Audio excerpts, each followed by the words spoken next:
Fala pessoal, aqui é o Rafael Rasca, eu sou coaching, sou especialista em tendência comportamental humana e hoje a gente chegou no vídeo 4 da série O que eu faço versus o que eu deveria fazer. Bom, então a gente falou lá, lembrando, quando eu tenho um problema, a primeira fase que eu tenho que ter é analisar o problema de forma precisa, dar o diagnóstico exato. Segundo processo é conteúdo, eu começar a estudar sobre aquele tema para poder ter o máximo de conteúdo técnico sobre aquele assunto. O terceiro ponto que a gente falou é reconhecer quais são os pontos de atrito, quais são os pontos que me impedem, que me dificultam eu poder resolver aquele problema, atingir aquele objetivo. E agora a gente chegou no quarto ponto, que é a gente definir os recursos que eu tenho. O que significa definir os recursos? Muitas vezes a gente tem recursos para resolver os pontos de atrito. E, na verdade, os pontos de atrito estão de um lado, mas eu tenho recursos do outro lado. Então, eu posso resolver aquilo. Só que eu nunca parei para pensar que eu tinha como resolver. Então, dá um exemplo. O caso lá que eu trouxe do ciclismo da aula passada. Na questão da dor do joelho. A vida toda fiquei lá, mas eu tenho dor no joelho, aquilo me atrapalha no ciclismo, aí começa a doer, parava e tal. E aí, eu fiquei um tempo sem parado, fazer o quê? Eu tenho dor no joelho. Ou seja, sortudos são aqueles que não têm, mas eu tenho, não posso continuar a pedalar com a galera. Só que, na verdade, eu tenho capacidade de resolver aquilo. Ou seja, eu sou uma pessoa que tem capacidade autodidata de ir lá e buscar soluções.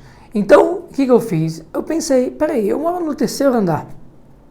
E um dos exercícios que se fazem, que são muito fortes, é subir e descer escadas. É um tipo de mini agachamento. Ou seja, subir, de certa forma, em determinada perspectiva, faz um exercício similar ao agachamento. Então, se eu subir agora esses andares e descer, e todo dia eu faço isso algumas vezes por dia, só que fazer com a postura certa, para poder maximizar e optimizar o exercício, com a respiração, com a postura, com a posição certa, eu posso fazer um tipo de exercício de fortalecimento usando as escadas do prédio que eu moro, que eu já subo e desço.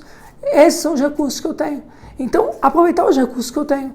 Isso é um exemplo bobo, mas todo mundo tem uma série de coisas que pode resolver. Por exemplo, o cara lá que quer surfar, mas mora em São Paulo.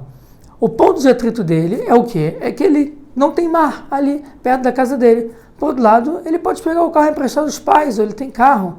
Ou ele pode pegar carona com um amigo, ou tem um ônibus que chega pertinho da casa dele e faz conexão direta com a praia.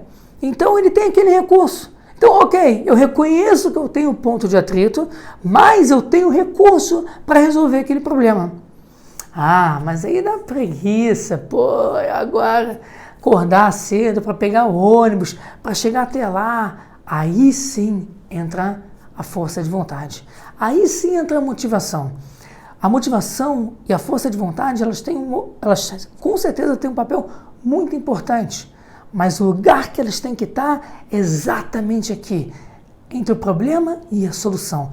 A partir do momento que eu diagnostiquei o problema, que eu estudei tecnicamente como são as formas que eu tenho para resolver aquilo, eu analisei os pontos de atrito e eu analisei os recursos que eu tenho um mapa aqui para resolver o problema, aí sim entra a força de vontade.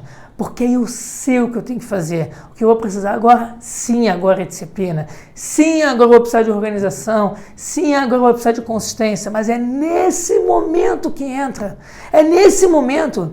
É injusto você pegar uma pessoa que está lá na fossa, no fundo do poço, e você chegar, você dá assim porque você tem falta de motivação. Muitas vezes a gente pega pessoas com depressão, que estão doentes, que estão com dificuldade grave, com problema patológico grave. A gente chega e fala, isso aí é vagabundagem, na minha época não tinha isso não, tem isso não, isso é doença de rico, quero ver pobre ter depressão. E ditados como esse, frases como essas, são coisas que atrapalham muito a pessoa. Por isso a gente tem que ter claro, a motivação ela tem um papel fundamental? Sim, ela tem. Mas ela tem que estar posicionada no momento certo. A motivação é a pólvora que vai realmente impulsionar a gente. Mas se aquela pólvora estiver dissipada, ela não tem valor algum. Ela tem que estar concentrada, direcionada para poder fazer a gente chegar onde a gente quer chegar. Então, o quarto ponto é realmente eu analisei aqui, então eu analisei quais são os recursos que eu tenho. Primeiro ponto, eu diagnosticar o problema. Segundo ponto, estudo técnico, estudo conteúdo, estudar sobre o assunto o máximo. Terceiro ponto, eu realmente defini quais são os pontos de atrito. E agora, o quarto ponto, quais são os recursos que eu tenho para resolver aquele problema. Esse é o mapa do sucesso. Esse é um mapa que eu posso construir o meu objetivo. Mas aí que tá, que muitas vezes a gente chega lá, mas quando a gente termina o processo a gente já está um pouco cansado, um pouco exausto. E realmente está faltando aquela falta de vontade, aquela motivação. E aí como eu faço para ter a motivação, aquela vontade que eu preciso ter, aquela força de vontade que eu preciso para poder chegar ao objetivo? E aí que a gente vai chegar no quinto e último processo aqui, do o que eu faço versus o que eu deveria fazer. E a gente vai falar isso no próximo vídeo. Muito obrigado, galera.